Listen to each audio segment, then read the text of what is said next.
Hello guys, आप लोगों का स्वागत है फिल्म हिंदी के एक और फ्रेश वीडियो में। तो आज हम लोग बात करेंगे जैक स्नाइडर के आर्मी ऑफ द डेड के एक्सप्लेनेशन के बारे में। तो चलिए शुरू करते हैं। स्टार्टिंग में ये हमें देखने को मिलता है कि यूएस आर्मी एक ट्रक पे एक कंटेनर को कहीं पर ले जा रहे थे और उसी की दूसरी तरफ हमें देखने को मिलता है कि एक न्यूली मैरिड कपल बहुत ही तेजी से गाड़ी चलाते हुए उसी रोड पर कहीं जा रहे थे। फिर उनके साथ उस ट्रक का एक्सीडेंट हो जाता है जिससे कि उस ट्रक से कंटेनर अलग होकर रोड पर गिर जाता है और खुल जाता है। फिर उस कंटेनर से एक बहुत ही भयानक ज़ॉम्बी बाहर निकल आता है जो कि सारे आर्मियों को मार देता है। लेकिन दो यूएस आर्मी अपने आप को छुपाते हुए वहां से भाग जाते हैं, लेकिन वो ज़ॉम्बी उन्हें भी ढूंढ लेता है और उन लोगों को काट कर इन्फेक्टेड कर देता है। फिर वो तीनों मिलकर लास वेगस पर हमला कर देते हैं और सारे लोगों को काट कर इन्फेक्टेड करने लगते हैं। आप लोग स्क्रीन पर देख ही सकते हैं कि किस तरह वो लोग तबाही मचा रहे हैं। और देखते ही देखते वो ज़ॉम्बी लास वेगस के 90% लोगों को इन्फेक्टेड कर देते हैं। फिर हम देखते हैं कि देव बॉटिस्टा, जिनका नाम स्कॉट है इस मूवी में, वो अपने साथियों के साथ ज़ॉम्बिस लोगों को रेस्क्यू करते हैं और रेफ्यूजी कैंप पर ले आते हैं। और उसके बाद हम देखते हैं कि यूएस आर्मी कंटेनर से एक दीवार बना चुके हैं लास वेगस के चारों तरफ से, जिससे कि वो ज़ॉम्बी लास वेगस शहर से बाहर ना निकल सके।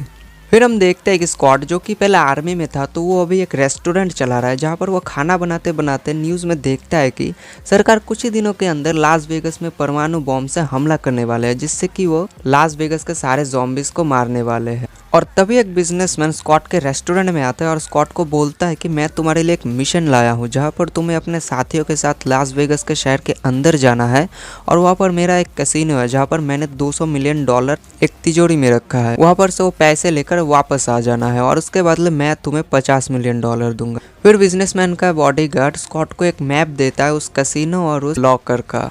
फिर हम देखते हैं कि लास वेगस के एक रेफ्यूजी कैंप में स्कॉट की बेटी एक वॉलंटियर है जहाँ पर गीता नाम की एक लड़की भी होती है, जो कि स्कॉट की बेटी को बताती है कि मैं लास वेगस शहर के अंदर जाऊंगी और जाने के बाद कुछ पैसे लेके फिर से वापस आ जाऊंगी, जिससे कि मेरे बच्चों का फ्यूचर ब्राइट हो। फिर स्कॉट की बेटी गीता को बताती है कि गीता, तुम जानती हो कि शहर के हालत कैसे है और तुम शहर को ठीक ठाक से पहचानती भी नहीं हो, तो तुम मत जाना प्लीज़। और उसके बाद गीता बोलती है कि जब तुम बोल रही हो तब मैं नहीं जाऊंगी। फिर हम देखते हैं कि स्कॉट उस बिजनेसमैन को हाँ बोल देता है इस मिशन के लिए। हाँ बोलने के बाद स्कॉट अपनी टीम तैयार करने के लिए सबसे पहले अपने पुराने दोस्त मारिया के पास जाती है, जहाँ पर वो मारिया को अपने इस मिशन के बारे में बोलता है और मारिया भी इस मिशन के लिए राजी हो जाता है। फिर वो दोनों मिलकर अपने और एक पुराने दोस्त वेंड्रो के पास जाते हैं और वेंड्रो भी इस मिशन के लिए राजी हो जाता है। इसी तरह स्कॉट अपने पूरी की पूरी टीम तैयार कर लेता है और उस बिजनेसमैन के पास जाता है, जहाँ पर वो बिजनेसमैन स्कॉट की टीम को बोलता है कि लास वेगस में घुसने के बाद तुम लोग पैदल कसिनो तक जाओगे और जाने के बाद पैसा लेने के बाद तुम्हें कसिनो के ऊपर एक हेलीकॉप्टर मिलेगा जहाँ पर सवार होकर तुम वापस आ जाओगे। ये सब सुनने के बाद स्कॉट अपने बेटी के पास जाती है मदद के लिए, जिससे कि स्कॉट अपने पूरे टीम को लेकर लास वेगस शहर के अंदर घुस सके। फिर स्कॉट की बेटी केट उन लोगों की मदद करने के लिए तैयार हो जाता है। गीता अपने दो साथियों के साथ पासपोर्ट के पास जाती है, जिससे कि वो लोग शहर के अंदर घुस सके। और पासपोर्ट वही होती है जो कि लोगों को शहर के अंदर और बाहर ले जाने का काम करता है। और अगले ही दिन स्कॉट अपने टीम को लेकर बस में रेफ्यूजी कैंप की तरफ जा रहा था, जहाँ पर वो बिजनेसमैन ने अपने एक आदमी को उसके टीम पे घुसा दिया था, जिससे कि वो आदमी उनके टीम के ऊपर नजर रख सके। फिर जब वो लोग रेफ्यूजी कैंप पे पहुंचते हैं तब जाके स्कॉट की बेटी यानी कि केट उन लोगों को पासपोर्ट के पास ले जाती है, जिससे कि वो लोग शहर के अंदर घुस सके। फिर वो गीता के बच्चों के पास चली जाती है, जहाँ पर उसे पता चलता है कि पासपोर्ट ने गीता को शहर के अंदर भेज दिया है। फिर केट भी स्कॉट के टीम में शामिल हो जाती है और तभी एक पुलिस वाला आ जाता है जिसे कि पासपोर्ट ने बुलाया था, और वो पुलिस वाला भी स्कॉट के टीम में शामिल हो जाता है। फिर वो लोग शहर के अंदर चले जाते हैं।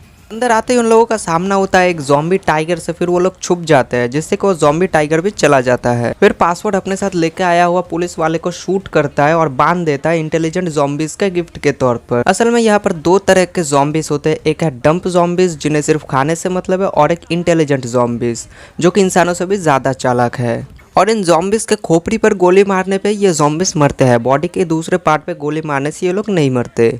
फिर उस पुलिस वाले को लेने के लिए दो इंटेलिजेंट ज़ॉम्बीज आते हैं, जिनमें से एक रानी ज़ॉम्बी होता है, और वो लोग उस पुलिस वाले को लेकर ओलंपस नाम के एक बिल्डिंग पर जाते हैं जहाँ पर सारे इंटेलिजेंट ज़ॉम्बीज रहते हैं। फिर पासवर्ड अपने टीम को बोलता है कि अब ये हमारे काम में टांग नहीं अड़ाएंगे। फिर वो स्कॉट के टीम को लेकर एक बिल्डिंग के थ्रू कैसीनो के लिए निकल पड़ता है, और उसी कैसीनो में बहुत सारे डंप ज़ॉम्बीज खड़े होकर सो रहे थे, जहाँ पर स्कॉट की टीम ज़ॉम्बीज के बीच से रास्ता बनाते हुए निकल रहे थे। और तभी एक टीम मेंबर रास्ता भटक के ज़ॉम्बीज के साथ टकरा जाता है और उसके साथ ज़ॉम्बीज की लड़ाई हो जाती है, और उसी दौरान उस टीममेट का डेथ हो जाता है। और किसी तरह स्कॉट की टीम भागकर उस जगह से निकल जाते हैं और कैसीनो पहुंच जाते हैं।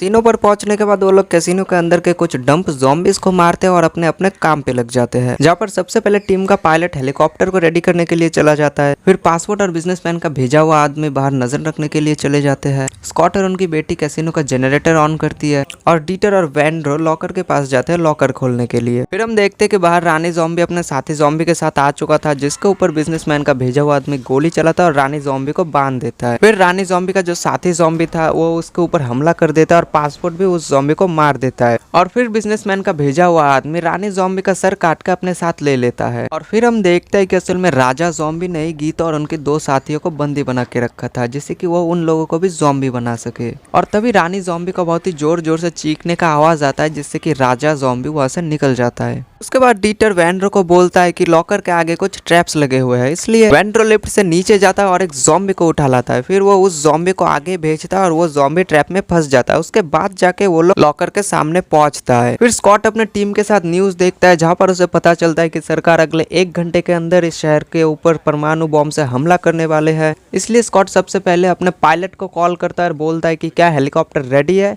उसके बाद पायलट भी बोलती है हाँ रेडी है। फिर वो लोग डीटर और वेंड्रो के पास जाता है ये देखने के लिए कि लॉकर खुला है कि नहीं, और वो लोग जाके देखते हैं कि डीटर लॉकर का दरवाजा खोल रहा था और कुछ ही देर में डीटर लॉकर का दरवाजा खोल देता है और सब लोग बहुत ही खुश होकर पैसा इकट्ठे करने लगते हैं। और उसी दौरान स्कॉट की बेटी केट गीता को ढूंढने के लिए उस बिल्डिंग से निकल जाते हैं, यानी कि कैसीनो से निकल जाता है ओलंपस के लिए, जिससे कि वो गीता और उनके साथियों को बचा सके। ओलंपस से निकल के राजा ज़ॉम्बी जब रानी ज़ॉम्बी के पास पहुंचता है तब वो देखता है कि रानी ज़ॉम्बी का जो सिर है वो गायब है। फिर वो रानी ज़ॉम्बी को ओलंपस में ले आता है और उसका पेट चीरता है, जहाँ पर उसका बच्चा पल रहा था। फिर वो देखता है उसका तो बच्चा मर गया। फिर वो बहुत ही जोर जोर से चीखता है और कैसीनो पर हमला बोल देता है, जहाँ पर बहुत सारे ज़ॉम्बीज़ कैसीनो के अंदर घुस रहे होते हैं और उसी दौरान मारिया का मौत हो जाता है। फिर वो लोग वहाँ से भाग के बिल्डिंग के ऊपर जाने की कोशिश कर रहे होते हैं, लेकिन तभी बिजनेसमैन का भेजा हुआ आदमी उन लोगों को धोखा देता है और उन लोगों को बंद करके चला जाता है। और जब वो बिल्डिंग के नीचे पहुंचता है तब उसके ऊपर ज़ॉम्बी टाइगर हमला कर देता है और उसे मार देता है। दूसरी तरफ डीटर और वेंड्रो के ऊपर ज़ॉम्बीज़ का राजा हमला कर देता है, जहाँ पर डीटर अपना जान देते हुए वेंड्रो का जान बचा लेता है। फिर स्कॉट, पासपोर्ट और गुज़मान भाई दूसरे रास्ते से जाने की कोशिश करते हैं, लेकिन उनके ऊपर भी ज़ॉम्बीज़ हमला कर देते हैं।